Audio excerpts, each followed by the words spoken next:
এবার গুরুতর অসুস্থ হয়ে থাইল্যান্ডে গেলেন ক্যাপ্টেন নাজমুল হোসেন শান্ত। আছেন বিশাল বড় ইনজুরিতে পড়ার শঙ্কায়ও। বিস্তারিত প্রতিবেদনে। গত বিপিএল এ গলায় সংক্রমণে আক্রান্ত হন নাজমুল হোসেন শান্ত। বেশ অনেকদিন ঠিকমতো কথা বলতে পারেননি তিনি। পরে সেরে উঠলেও এই সমস্যার স্থায়ী সমাধানে বাংলাদেশ জাতীয় ক্রিকেট দলের অধিনায়ক গেলেন থাইল্যান্ডে। সেখানে বিশেষজ্ঞ চিকিৎসকের পরামর্শ নেবেন তিনি। বিসিবি সূত্রে জানা গেছে, বৃহস্পতিবার রাতে থাইল্যান্ডে উড়ে যান জাতীয় দলের 3 সংস্করণের অধিনায়ক।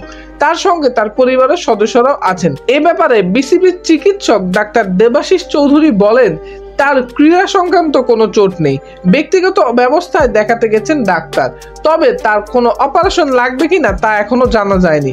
অপারেশন লাগলে তাকে দীর্ঘদিন মাঠ থেকে বাইরে থাকতে হবে।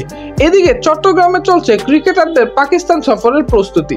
সেখানে 2 দলে ভাগ হয়ে 2 দিনের প্রস্তুতি ম্যাচ খেলছেন তারা। শুক্রবার গিয়ে তাতে শান্তনু যোগ দেওয়ার কথা থাকলেও তিনি চিকিৎসা করাতে গেলেন থাইল্যান্ডে। এরপর 3 দিনের আরেকটি প্রস্তুতি ম্যাচ আছে। সেখানে ম্যাচ খেলার কথা বাংলাদেশ জাতীয় দলের সব ক্রিকেটারদেরই। 21শে আগস্ট রাউনপিন্ডি ও 30 আগস্ট করাচি গিয়ে স্বাগতিকদের বিপক্ষে 2 টেস্ট খেলবে বাংলাদেশ। এর আগে 2টি 4 দিনের ম্যাচ খেলতে 6 আগস্ট পাকিস্তান সফর করবে বাংলাদেশ এ দল। সুপ্রিয় দর্শক, নাজমুল হোসেন শান্ত যদি ইনজুরিতে পড়ে যায় তাহলে বাংলাদেশের নেক্সট ক্যাপ্টেন হিসেবে আপনারা কাকে দেখতে চান তা অবশ্যই কমেন্ট করে জানাতে ভুলবেন না।